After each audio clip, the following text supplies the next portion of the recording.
شہید کربلا امام تشنا کام امام حسین رضی اللہ تعالیٰ عنہ کی نیاز کرنا ایصال ثواب کے لیے کھلانا پلانا یہ جائز اور ثواب کا کام ہے. اس کے لیے چندہ کرنا، جو گھر گھر چندہ کرتے ہیں نا، اس کے بجائے اپنی سمجھ میں یہ آتا ہے کہ اپنے جیب سے دے. ہمارا ہاتھ اپنی جیب میں نہیں جاتا، یہ زیادہ مناسب. اچھا پھر چند یا تو دوست ہیں وہ مل کر آپس میں بے شک کر لے.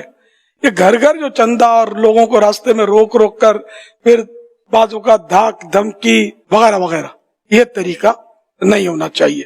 اور یعنی جس دن یہ کھچڑا بنائیں گے اس دن اہل محلہ پر سونے کی پابندی، وہ سو نہیں سکتے. بیمار کو سکون حاصل کرنے پر پابندی، ان کو تڑپایا جاتا ہے زور زور سے. مطلب وہ طرح طرح کے کلام چلا رہے ہوتے ہیں، میوزک چلا رہے ہوتے ہیں، ٹائم پاس کر رہے ہوتے ہیں.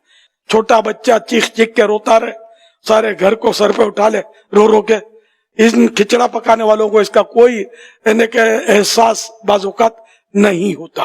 تو یہ سب نہیں ہونا چاہیے. گلی میں پکاتے ہیں، گلی کا راستہ بند کرتے ہیں، پھر زمین پر پکاتے ہیں، زمین میں گڑھا پڑتا ہے، پھر اس کو بند نہیں کرتے.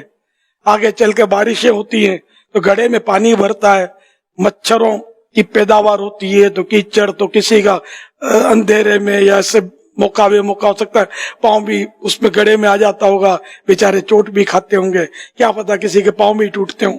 باشعور آدمی سمجھ سکتا ہے کہ یہ لوگوں کے چلنے کے لیے، اس میں لوگوں کو تکلیف ہوگی، ہم اس کی کھدائی کر دیں گے، اس کے گڑھے کر دیں گے، راستے روکیں گے، تو یہ حقوق عامہ بھی راستے روکنے سے تلف ہوں گے. گلیوں میں پکانے کا تو کوئی تک ہی نہیں ہے. اب تو کچن ہوتے ہیں، وہاں بھی لوگ وہاں سے بھی لیتے ہیں، تو انہی سے پکوایا جائے، یا ایسا ہی کوئی انتظام کیا جائے کہ جس میں کسی کو تکلیف نہ ہو، ایسی جگہ پکائی جائے.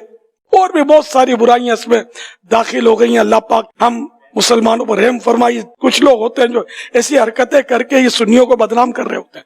یہ ہر موقع پر اس طرح کا طبقہ پایا جاتا ہے. 11ویں شریف میں بھی نظر آئے گا، کچھ نہ کچھ ایسا کرے گا جس سے جو لوگ ان چیزوں کو سرے سے مانتے نہیں ہیں ان کو موقع مل جاتا ہے.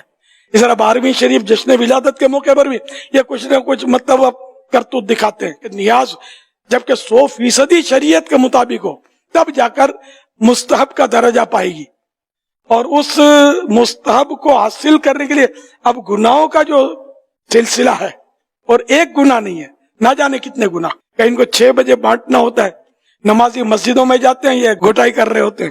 امام علی مقام امام حسین نے تو نمازیں پڑھی ہیں، آخری رات بھی آپ نے وصیت فرمائی اور ارشاد فرمایا کہ مجھے تلاوت، نماز اور توبہ استغفار سے محبت ہے. اور یہ محبت کا دعویٰ کرنے والے نماز ایک نہیں پڑھیں گے، جمعے میں بھی نظر نہیں آئیں گے. بس نیاز حسین. ہم سنی، میں سنیوں کی بات کر رہا ہوں، ہم سنی الحمدللہ محبان صحابہ و اہل بیت ہیں، اور ہمارے نزدیک نماز پہلے، نیاز کا نمبر بعد میں آتا ہے. ہم نیازی ضرور ہیں لیکن ہم پہلے نمازی ہیں، بعد میں نیازی ہیں. اللہ کرے دل میں اتر جائے میری بات. اس کھچڑے کا اصلی حصہ جو ہے نا، یہ گوشت ہے. گوشت کے بغیر ہی نہیں بنتی. اصل اس کا نام ہے لحیم، لحم گوشت. تو یہ لحیم سے بن گیا حلیم. وہ کھچڑا بھی بولے تب بھی کوئی حرج نہیں ہے، حلیم بولے تب بھی جائز ہے.